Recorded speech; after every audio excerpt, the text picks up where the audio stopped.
And we're going to be in 1 Kings chapter 10, for those of you looking it up in your Bible. Have you ever had one of those experiences where you had built up something as like the best thing ever? It's going to be the greatest trip in the world. It's going to be this the momentous experience. You got your camera ready. You've been telling people about it for weeks. You're taking this dream vacation, or you've got this dream job or this dream restaurant, and it's going to be everything that you could possibly want. Well, when you get to that point of expectation, there are only one of two ways that it can possibly go. Either A, it lives up to everything you dreamed of and is even better. It is more than you could have, like you had in your mind that it was going to be this great experience, and it was so much better than you imagined. We had one such experience a few years back. We went with our family, my parents and my sister and brother-in-law and Candace and Mike and I, and we went to Gatlinburg, Tennessee. And because I'm weird and I talk to people, one of the things I do when I go on vacation is I ask local people what we should do. So like I'm the weird guy who's talking to the waitress like, hey, where's your favorite place to eat? Obviously it's not where she works, it's somewhere else. So if I don't want to eat where all the tourists eat, where should I go? And so I had asked several people about hiking. Where should we go hike? And everyone that I talked to recommended this place called Clingman's Dome, which if you've never been to Gatlinburg or been to the Smoky Mountains, here's what Clingman's Dome is. At Clingman's Dome is the third highest mountain east of the Mississippi. It's the highest one in the Smokies. There's a couple of mountains further north that are about 40 feet taller than the top of this mountain. And so what they did is on top of the tallest mountain in the Smokies, they built a 50-foot observation tower. Okay, and on top of the tower, you are standing at the tallest point east of the Mississippi River anywhere in the United States. And so to get there, it's about an hour drive from our cabin. It's only like 8 miles, but if you've ever driven through the mountains, it takes an hour to go 8 miles to where this place is. You park in the parking lot, and then there is a 3/4 of a mile straight uphill hike. No switchbacks, no gradual grade. It's a 30-degree incline for 3/4 of a mile. It's exhausting. And then you get to the top of the mountain, and there's this observation tower, and they built like, if you've ever been in one of those parking decks where instead of going back and forth, you just drive in circles around the end, they built one of those. So you just walk in circles for another however far to get to the top of this observation tower. And I have to tell you, this is one of about 50 pictures we took from the top of the tower. It was worth every single step. You can see almost 200 miles from the top of the observation tower. We could see lights in this Indian reservation that was about 120 miles away as the sun was setting. You feel like you can reach out and grab a hold of the clouds. The sun and the moon were both out that night, and you could see the sunset reflecting in the moon while you're up there. It was the most beautiful thing I've ever seen in my life. And it was worth the drive, and it was worth the hike, and it took your breath away. It was better than I could even explain to you. So if you ever feel like going on an extraneous hike, it was gorgeous. But things can go the other way, right? Where you have your expectations all built up and you think it's going to be some great experience. And I actually had a really good story for being disappointed, but most of you are Browns fans, so you know all about disappointment. True disappointment, though, isn't like this season because you had no expectations. True disappointment is like when you're rooting for your sports team and you actually think they might win something and then they fall apart. Okay? True disappointment is when you've got your hopes way up high and then that restaurant is just awful. Like you thought it was going to be the best steak you've ever had, and it's like eating leather, you know? And so when we get our expectations up, when we reach the pinnacle moment, it can go one of two ways. It can either be this incredible, amazing thing, or it can be a vast disappointment. And so we're going to read this story in 1 Kings chapter 10.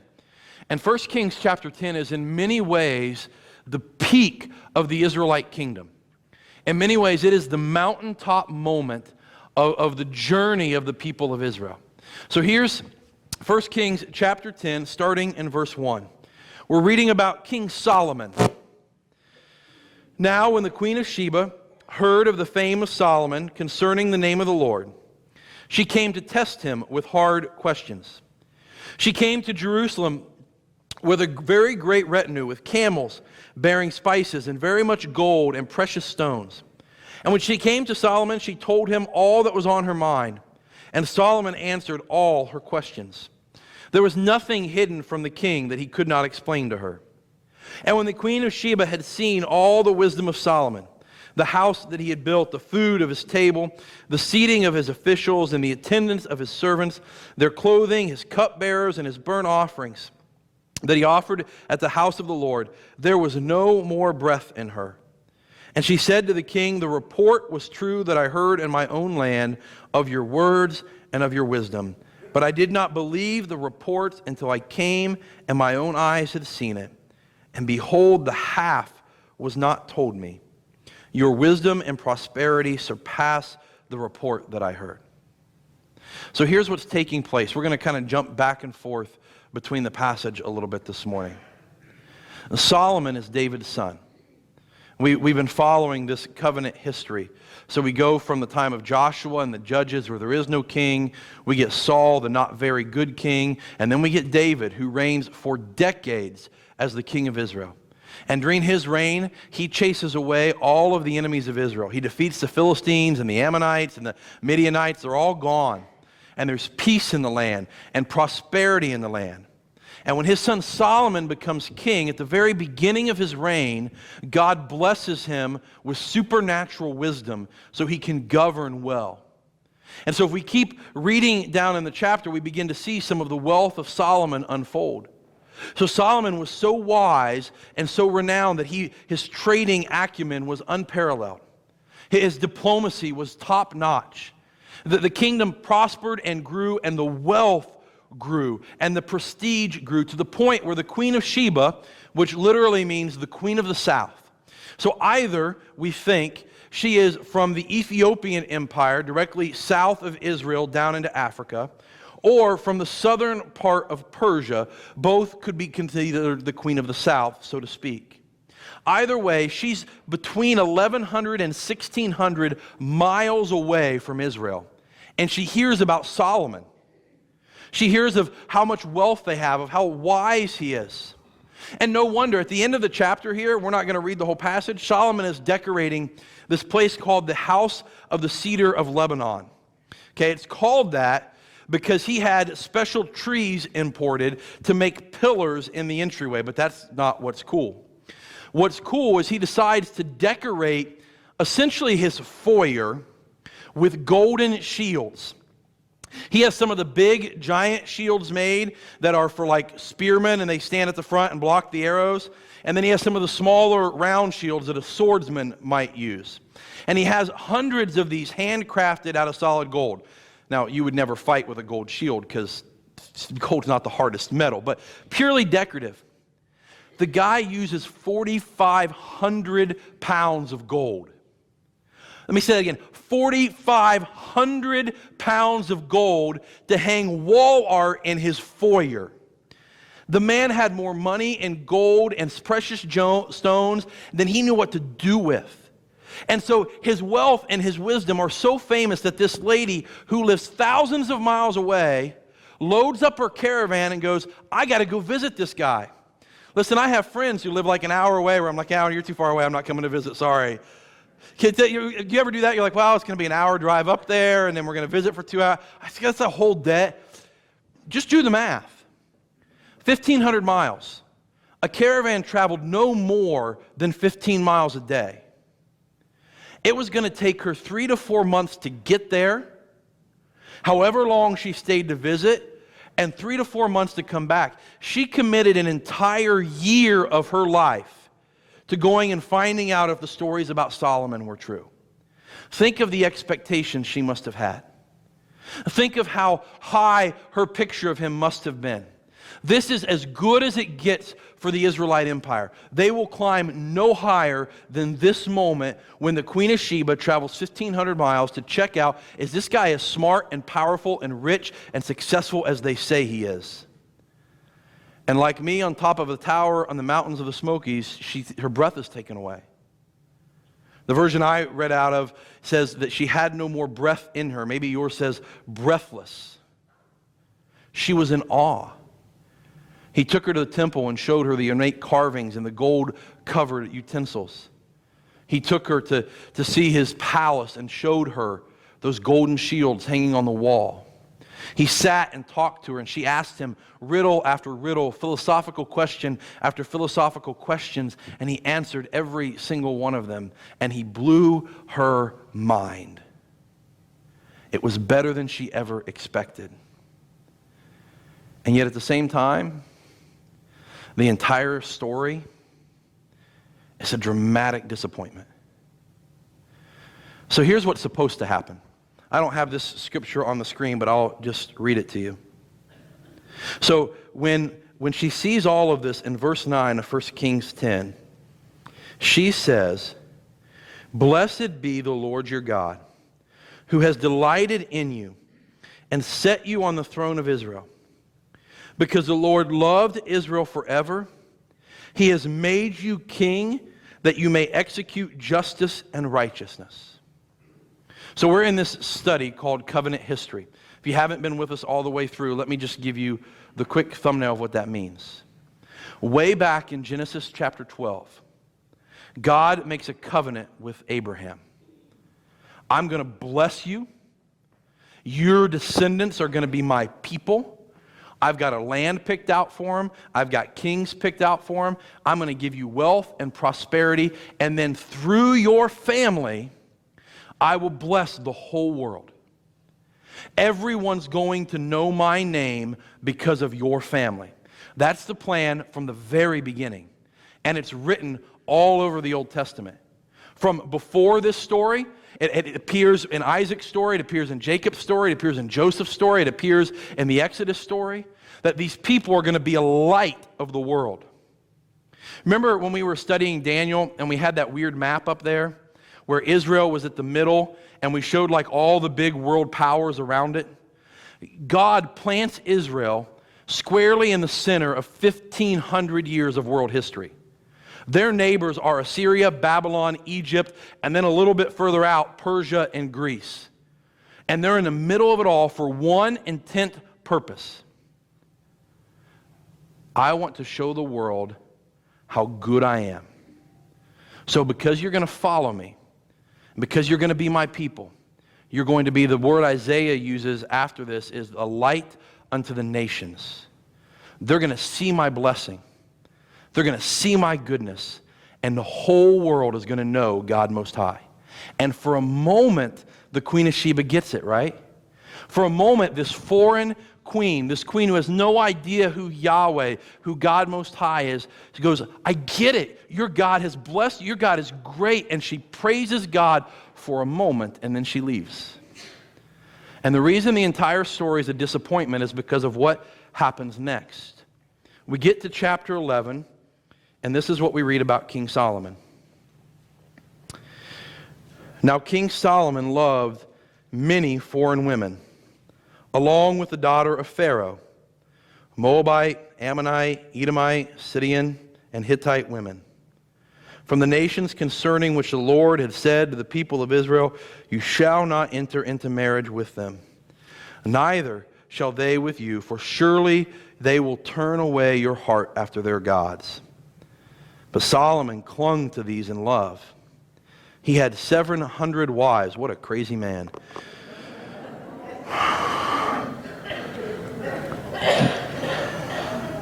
I mean, just think about it. You could have one argument a day and it'd take you 2 years to get through all of them. I mean, like, seriously. 700 wives, princesses, and 300 concubines. And his wives, listen to this, and his wives turned away his heart.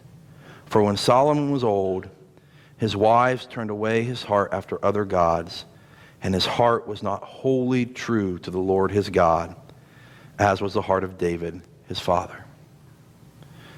Everything we've read up until this point was building to 1 Kings chapter 10. From the slavery, and they are set free by the power of God. They finally arrive in this promised land. They're no longer dependent upon the manna from the wilderness. There's this dramatic moment where they eat the food from the promised land for the first time. And then they conquer their enemies. And they're in this land that God promised to Abraham centuries before. And then they settle in the land, and they have these judges who kind of remind them of what they're supposed to be, but that doesn't work out very well, so they finally end up with a king. And Saul is better than the judges, but he's still not very good. And then David is even better than Saul, and he's this man after God's own heart. And they're in the kingdom, and they're becoming a power, and God is blessing them. And foreign kings and queens are showing up to worship their God. And then just like that, it falls apart. Because everything from this moment onward begins the march to the exile. Everything from this moment onward begins to lead to the fall of Israel. There'll be glimmers of hope. We'll meet folks like Hezekiah and Josiah, and there'll be glimmers of revival. But it will never be this good again. And here's the core problem. God put Israel where they were and blessed them in the way He did, so that they might influence the world for the kingdom of God. And instead, Israel became influenced by the world and turned their hearts away from God.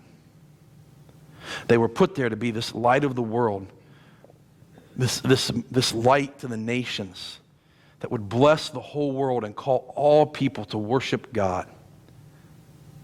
And instead, they began to worship other gods. Even they didn't keep their hearts loyal to God.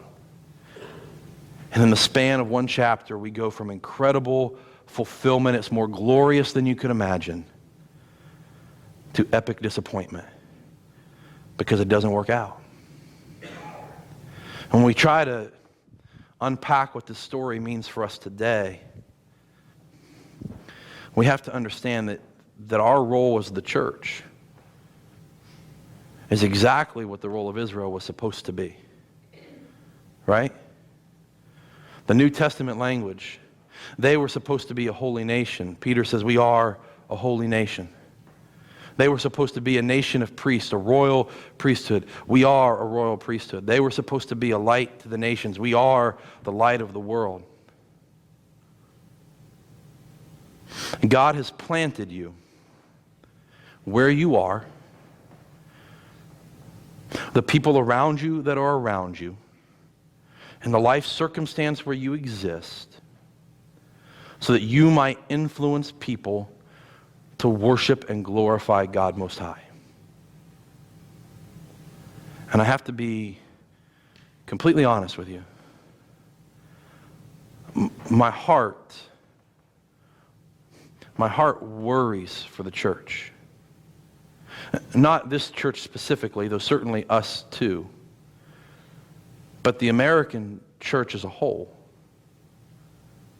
Because I worry that we, like Israel, are far more influenced by the world than it is by us. I'm just going to give you one example. I wrote down like 40 this week, and so I'm just going to roll through and pick one. So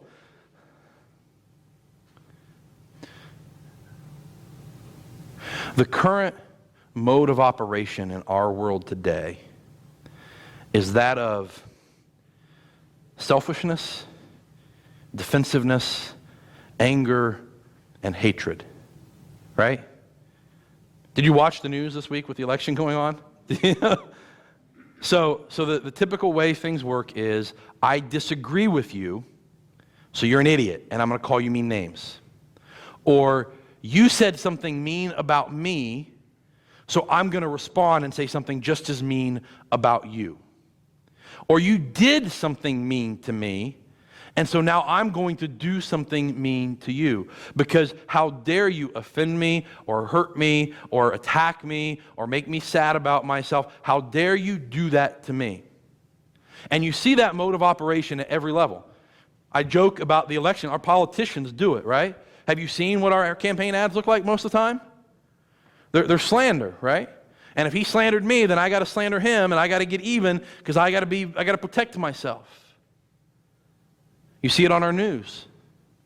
Listen to what some of those folks, some of you are old enough to remember the day when the guy just read the news to you, right? I'm not that old, but some of you remember that when you just got the news. Now everything is, can you believe what this clown said? Can you believe? Everything is loaded with this negativity. You can see it on Facebook. Scroll through what people say and what people post. You can hear it in restaurants. You sometimes go, so I'm in grad school right now, and the best place for me to do grad school is like in a coffee shop or a restaurant, because if I'm at home, I get distracted. So I take my laptop and my books, and I'll sit like in a booth for a couple hours and work on my paper. You should hear some of the conversations people at the booth next to you have. Like, I'm just sitting there by myself, so I got no one to talk to, and I'm like, I can't believe they just said that. Like about their own mother, or about their own kid, or about their... You don't have to look far to see it. Oh, you said something mean to me, I'm going to say something back. You attacked me, I'm going to attack back. That is the standard mode of, if I were to say the God of our age, we don't have gods of Moab anymore, but the God of our age is selfishness. I want what's good for me, and anybody who gets in my way, I'm going to put down and get rid of. And yet the call of the church, the most defining attribute of the church is we are the people of love, right? We're going to love one another the same way Christ loved us, John 13. We're going to love our neighbor the same way we love ourselves. And it doesn't matter if that neighbor's like us or he's a Samaritan, I'm going to love him anyway, Luke chapter 10. In fact, I'm going to love my enemies. Those people who make me so mad, I want to throw something at them. Those people who attack me, those people who say rude things to me, those people who get in my way, the idiot who cut me off in traffic this morning, I'm going to love them. Jesus says anybody can love their friends, but I tell you, love your enemy and pray for those who persecute you. Matthew chapter 5. And so we have these two extremes. We live in a country that is increasingly becoming full of divisiveness and hatefulness and selfishness. And we have this call as the church to be the people and the place of love. And let me ask you, who's influencing who? Are you becoming more like them? Do you find yourself becoming more divisive? Do you find yourself becoming angrier? Do you find yourself becoming more retaliatory? Do you find yourself becoming more negative? Do you find yourself less forgiving? Or do you find the people around you becoming more loving and more gracious because of your influence in their life? Who's influencing who? For the nation of Israel, the story ends rather tragically. They are influenced by the nations. They cease to follow God. And what we'll read about in a couple of weeks, what eventually happens is God goes, listen, if you're not going to be any better than the pagans who lived here before you, then you're not going to live here. And they're sent away as slaves. The verdict's still out on the church. I searched high and low for some great story or joke or closing illustration to just make this tie up in a nice little bow, and I just don't have anything. So we're going to sing this song in just a moment. And I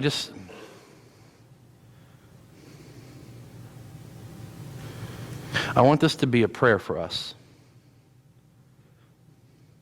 Because statistically speaking, I could run you through 100 examples where the difference between the church and the world is insignificant. We could look at how much money we give. Do you know that non-Christians give just as much money to charities as Christians do? Christians give more to the church, but when you just look at non-profits who help people, non-Christians give just as much money as Christians do. They're just as likely to get divorced. They're just as likely to have sexual immorality in their lives, just as likely to look at pornography, just as likely to abuse their kids, or just as likely to be every ethical thing, they're just as likely to tell a lie to get ahead. There's probably more gossip in the church than there is anywhere else in the world. You ever gone to Sunday lunch with people after service? And so we have to make a choice. Are we the people of God, where God makes us like Him and then plants us in our office and in our school and in our community and in our families so that people go, I want to know about your God. For a moment, it happened with the Queen of Sheba. for a moment she saw all that Solomon had done and all the good things that were happening and went, your God is great. Are we going to be that? Or are we going to be like the Solomon in chapter 11? Or we're going to come to church and put on my tie and vest this morning. I look pretty. Got my church clothes on. And then we go out and we just act like everybody else and let them influence us. And that's the choice we have to make. So we're going to sing this song. It's written decades ago, but I love it. Change my heart, O God. Make it ever true. Change my heart, O God. May I be like you. Not just for our benefit, but for the benefit of those people around you, that they may see God in you. So we're going to stand and we're going to sing this as a prayer this morning. Why don't you join me?